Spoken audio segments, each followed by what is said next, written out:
주님은 나의 최고봉 3월 23일 묵상을 시작하겠습니다. 오늘의 제목은 육신에 속한 그리스도인입니까? 입니다. 오늘의 말씀을 읽겠습니다. 고린도전서 3장 3절입니다. 너희는 아직도 육신에 속한 자로다. 너희 가운데 시기와 분쟁이 있으니 어찌 육신에 속하여 사람을 따라 행함이 아니리요. 아멘. 우리가 바울 서신을 묵상하다 보면 육신이라는 단어를 자주 접하게 됩니다.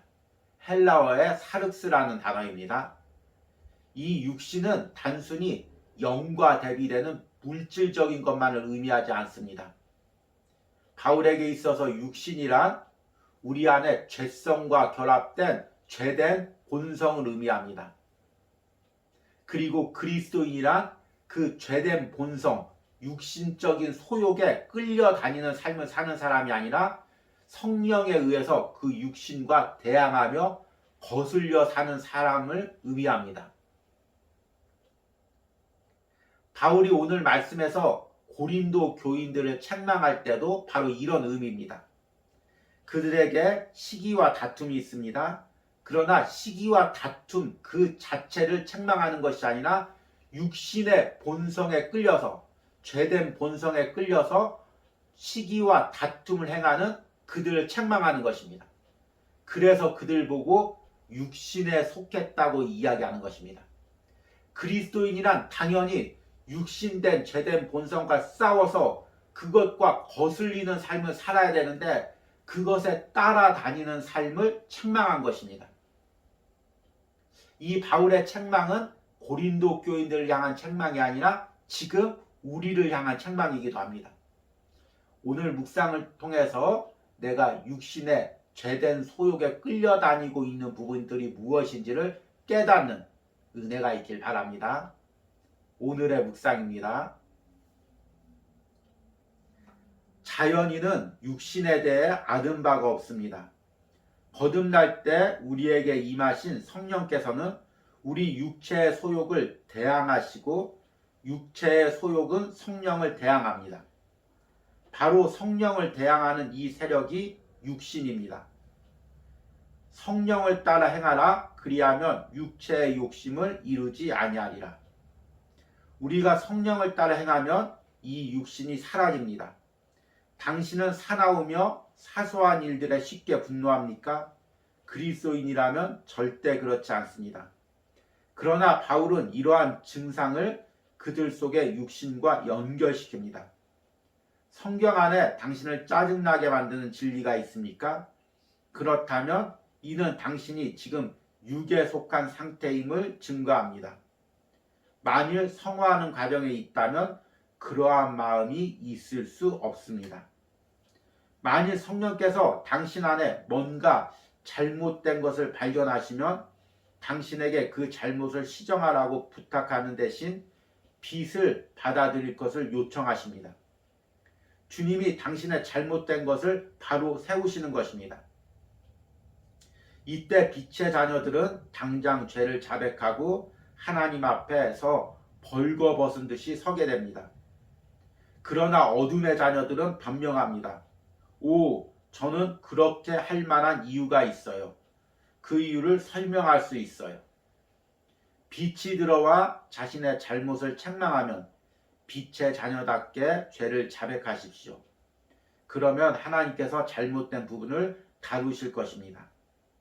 자신을 변론하려고 한다면 당신은 스스로 어둠의 자녀임을 시인하는 것이 될 뿐입니다.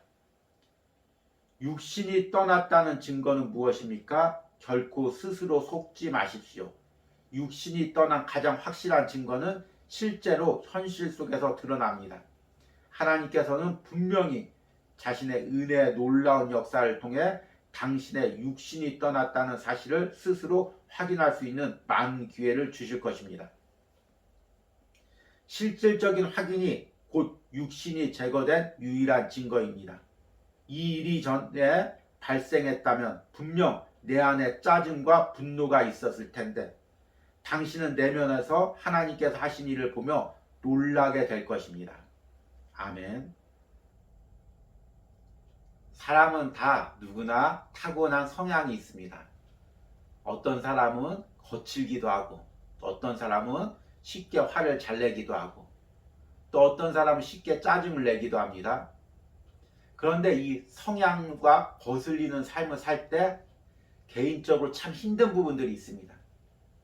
그래서 세상에서는 타고난 대로 살아야 속편하다, 이런 말들을 합니다.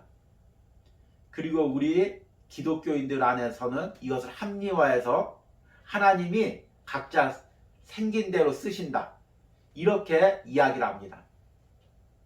그런데 여러분, 이 말을 잘 생각해 보십시오. 이게 얼마나 하나님을 모욕하는 말입니까? 하나님이 왜 우리를 생긴 대로 쓰십니까? 하나님에 맞게 변화시켜서 사용합니다. 내가 변화되는 게 싫고 변화되는 게 부담스러우니까 하나님이 있는 그대로 사용한다고 이야기하는 것입니다. 진정으로 성령께서 내 안에 오시면 나의 타고난 성향, 나의 기질들을 깨트려 가십니다. 그리고 하나님에 맞게 나를 사용해 가십니다. 오늘 묵상에서는 이 부분을 이렇게 이야기합니다. 자연인은 육신에 대해 아는 바가 없습니다. 거듭날 때 우리에게 임하신 성령께서는 우리의 육체의 소욕을 대항하시고 육체의 소욕은 성령을 대항합니다. 바로 성령을 대항하는 이 세력이 육신입니다. 우리가 하나님의 자녀가 되면 성령께서 내 안에 오시고 내 안에 죄된 성향들을 깨트려 가십니다. 그리고 나를 변화시켜 갑니다. 그 가운데 내 안에 육체적인 성향은 끝끝내 그 성령의 변화시킴에 대해서 저항을 합니다. 변화하기를 거부하는 거죠. 변화되는 것을 불편해합니다. 어려워합니다. 이 과정에서 우리 죄성이 저항하는 방법 중에 하나가 죄를 숨기는 것입니다. 죄는 죄로 드러나면은 그 힘을 잃습니다. 그래서 죄가 나름대로 자신의 위치를 지키기 위해서 사용하는 방법이 죄가 아닌 것처럼 하는 것입니다. 나는 이럴 수밖에 없었어. 나는 타고나기를 이렇게 태어났어. 다른 사람도 내 상황이 되면 이렇게밖에 할 수 없었을 거야. 나는 자라기를 이런 환경에서 자라서 이런 성품이 생길 수밖에 없었어. 그렇게 자기를 합리화합니다. 이것을 자기 합리화라고 하죠. 죄가 죄를 가리는 수단으로 사용하는 것입니다. 오늘 묵상에서는 이 부분을 이렇게 이야기합니다.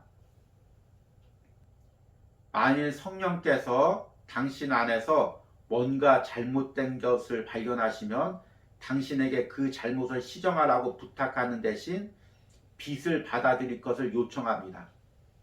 주님이 당신의 잘못된 것을 바로 세우시는 것입니다.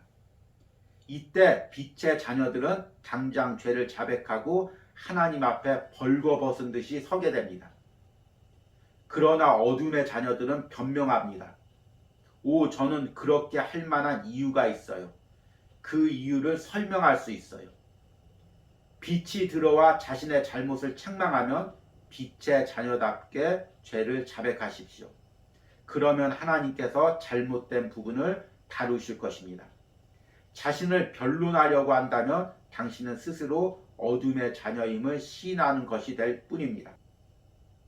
하나님이 우리를 변화시키는 방법은 세상 사람들처럼 수련이나 훈련을 통해서 습관을 변화시키는 것이 아닙니다. 자신의 죄된 성향, 자신의 죄된 성품을 하나님의 밝은 빛 앞에서 드러나게 하는 것입니다. 죄가 죄되게 하는 것입니다. 아, 나는 이것이 당연한 성품인 줄 알았는데 이게 내 죄성이었구나. 하나님 앞에 자백하고 하나님의 빛 앞에 드러내면 하나님께서 나를 변화시켜 가십니다. 그런데 나의 죄는 끝끝내 내 안에 숨으면서 하나님의 빛 앞에 드러나길 싫어합니다.